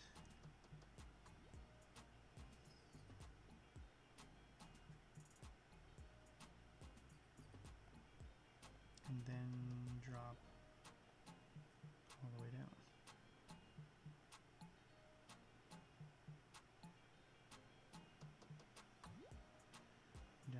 you should definitely be basically straight up and down at this point. Just a little offset. Okay, so that gets me most of the way there. I'm definitely gonna have to come through and do a bit of work at the top there just to get it the way I want. But let's get that baked in first. So that's gonna go up.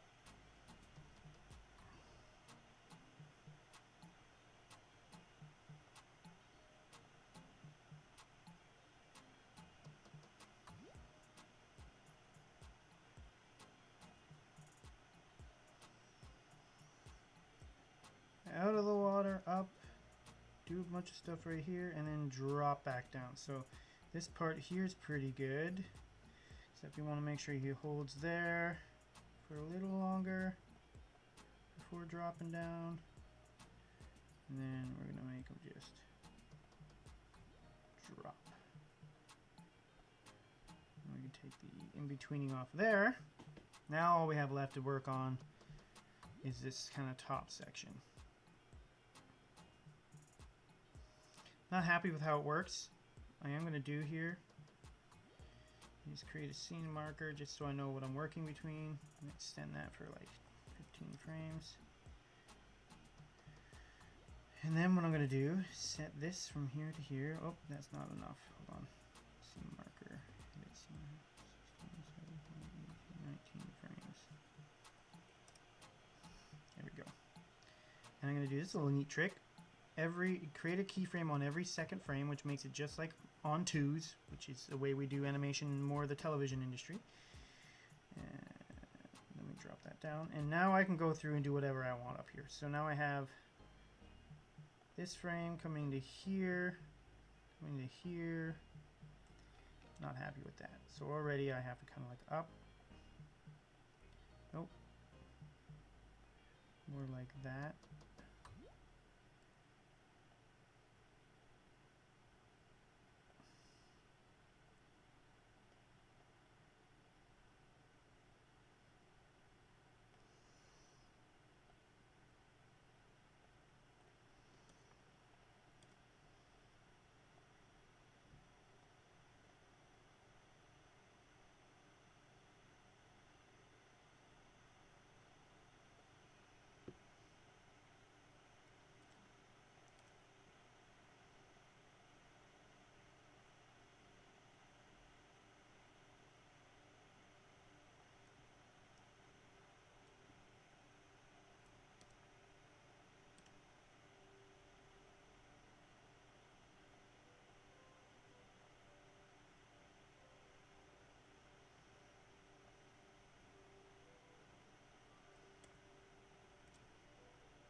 Okay, I think I'm fucking it up.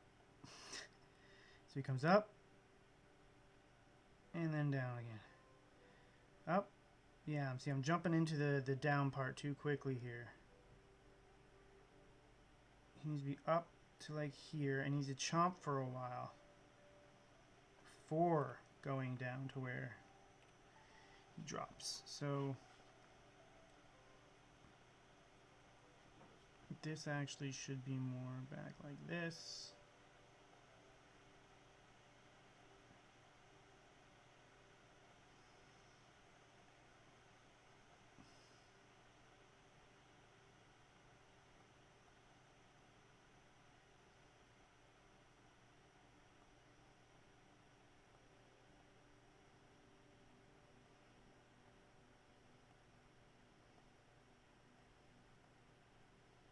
Actually, here, let's do this.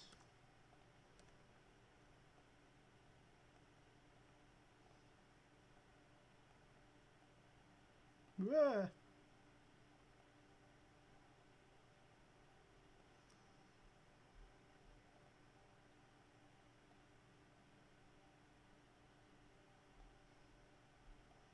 It's not going to come up and kind of like snap at them while getting closer.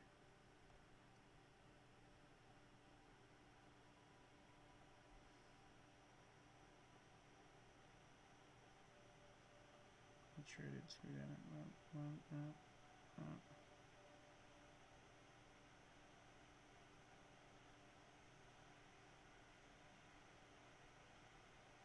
I think Tegan's right. Maybe I'll have him flop down onto his back instead.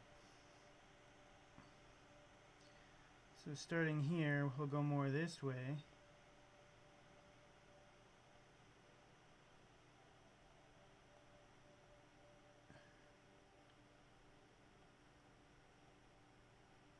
Start his drop descent here.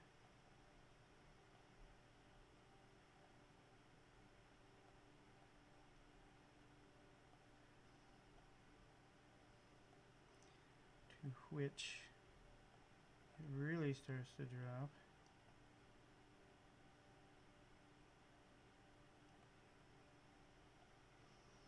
Until he drops all the way back down into the water. Oop.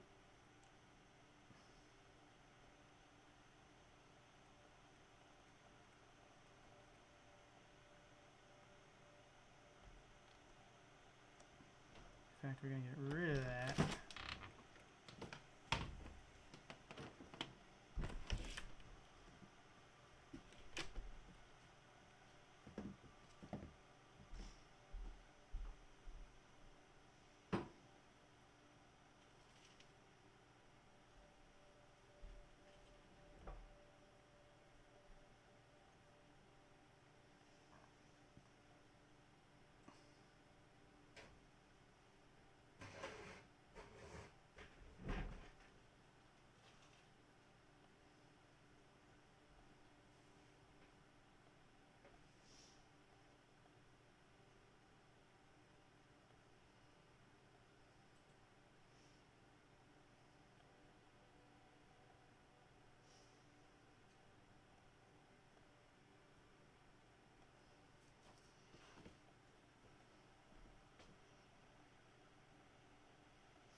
Okay. Whew. I don't think I blinked that entire time. Let's zoom back up. Let's turn off all our deformers and let's just hit play and see how that worked out. Nice! It's a bit of work at the arc. He starts to drop a little fast at the beginning. Actually not that bad. I like it. Yeah, me too. He starts his spin and gets faster at that one point. I like it, actually. Yeah. Just out of reach of them. Of course, I'm going to have them like lift their legs and be like, yeah, you know. Awesome. There we go. First piranha animated. Woo. So let's do a quick walk through the entire scene again, or animation, or play of the entire scene. Okay, so let's take us from the start point right there. No, that's not a good start point. That's a good start point. There we go. Alright, so close everything here down. I'm going to do myself a quick favor. Every once in a while I like to do this because sometimes I get things that have in-betweens that don't need in-betweens, because everything on ours is done on 2s. I don't want those in-betweens there. So let's hit play, stop, jump back to the beginning. Okay, I'll hide all this, and zoom in a little, minimize this, deselect that. Oh wait.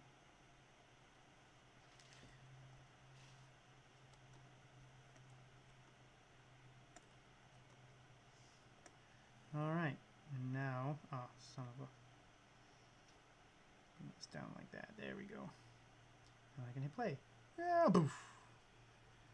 Zoom out, jumpy fish. Oh, it's trying. It'll play smoother the second time through. There we go. Nice.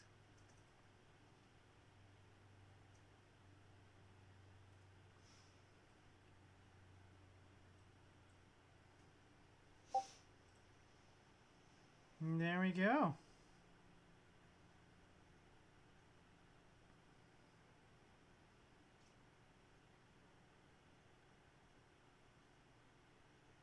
Yeah, I'm pretty happy with that. All right, well on our way on this first scene. That's actually my live stream for today. I've blown through 2 hours getting work done with you guys, talking a little bit about our project, what we're doing, inviting in some new friends. So yeah, if anyone is interested more about what we're doing as a project, outside of just NFTs, outside of crowdfunding, but actually as an animation studio, you can visit twitchpixel.com. We're doing 4 different shows in development right now, one which I'm co-writing and creating with David Hayter, who's known as Solid Snake from the Metal Gear series. He did the X-Men movies and Watchmen, Warrior Nun on Netflix. And he and I are trying to get that going in a more traditional route. We also hope to bring some more like NFT style stuff to that show as well as 2 other shows that we're working on. One called Beat Monsters, which is a kids show that uses just music and sound, no dialogue, in order to be kind of like language agnostic and bring everybody and their families in on this cool kids show about these monsters living kind of in a post-apocalyptic world. Of course, we have Lost Hope, which is my drama comedy sci-fi kind of Battlestar Galactica meets X-Files slapped with Archer on there, which you can actually watch a trailer for on our YouTube channel, Twitch Pixel Studios on YouTube. And that one's that one's gonna be a lot of fun too. But that one's kind of my passion project, so I'm saving that for down the road when I can kind of make it exactly how I see it in my head. For more stuff on Unicorn Detective Agency, you can go to twitchpixel.com/UDA for Unicorn Detective Agency. Unicorn Dick Investigations now, of course, is what it we're really called. There's our roadmap is up on there. There's a bunch more live streams. There's our mini trailer, and there's kind of a introductory video about what our NFTs are and how we're using them differently, showing off a bunch of the work we've done over the years. Our YouTube channel also has a bunch of our live streams of doing a lot of work days like this. I think we're at like 40 or something, 50 maybe even, showing that, yes, we are making this animated series. It's an animated series first and foremost, before an NFT project, before a Patreon project, before a Kickstarter project. We are just a bunch of passionate artists who've been dedicating their time out of their own volition for the last 4 years together for free to kind of make this happen. Natalie being a big one of that. She's put in thousands of hours on this, and of course now you can see it all kind of coming to fruition here. So yeah, make sure you follow us around the web. I will put up a little slide screen at the end of this stream which has all of our social channels. Join our Discord. That's where all of this is going to happen. That's where you guys will be able to help us build new episodes in our animated shorts universe, where you guys can be a part of this world outside of just being a fan on the sidelines. So make sure you join in on Discord and follow our Twitter, especially when that's going to announce our drop, which is on November 30th, which is my birthday. Yay! And again, it's a slow campaign, kind of like a Kickstarter, where you can buy our NFTs and support our show and make it happen and make the expanded universe happen with you guys. So yeah, lots of love to everyone who's been there for us so far along the journey for the last 10 years that me and Natalie have been doing this.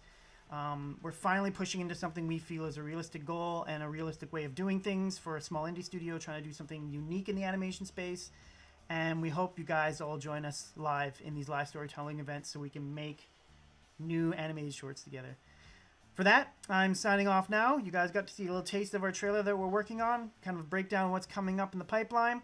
Again, any creators or other NFT artists out there who want to be created or and integrated into our show and into our trailer, please reach out to us. We are totally open to this, and we want to make a better kind of metaverse for everybody. So signing off, thanks for coming in. It's been great having you all here, and yeah, we'll see you guys next time. Twitch Pixel out.